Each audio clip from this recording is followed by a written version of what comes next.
I'm Philomena Nguyen and I work with Power to Change. I'm based at Monash University. And this is a story all about how God works in people's hearts. It was at our orientation week that I met this girl named Ziggy.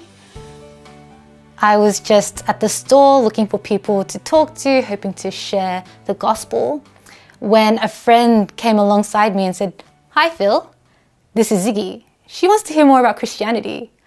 I was so surprised, and hurriedly I introduced myself and I tried to find out more about who she was. I found out that she was an international student from China and that she'd heard a little bit about Christianity before, but didn't really know much about it or what to think of it. And so I asked her just to confirm, "So is this something you want to hear more about right now?" And she's like, "Yeah, I would."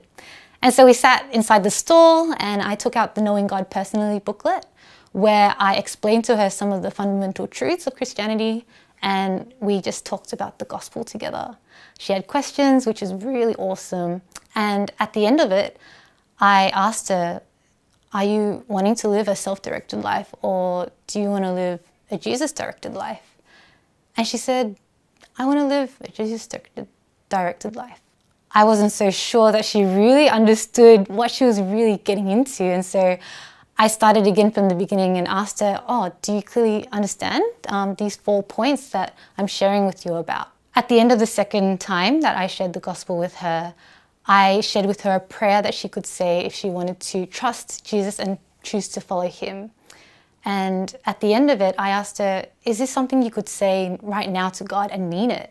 And she said, yes. In fact, she even started to read the prayer with me as I read it with her.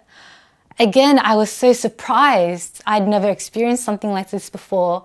And I said to her, "Are you sure this means that you're putting Jesus first in your life?" And she said, "Yes, I want to try." And so I prayed for her then and there. We prayed together. And that day, she chose to follow Christ. After that, we connected her with the International Student Ministry, where another student read the Bible with her and taught her some fundamental basics of how she could live her Christian faith. And throughout the semester, I saw them one day going out, walking around campus, looking for people to share the gospel with. And it was so amazing to see that God had really worked in her heart. And this was truly something that he was doing and not what I was doing at all. I just happened to be there, and God used me just to share his love and his good news to her.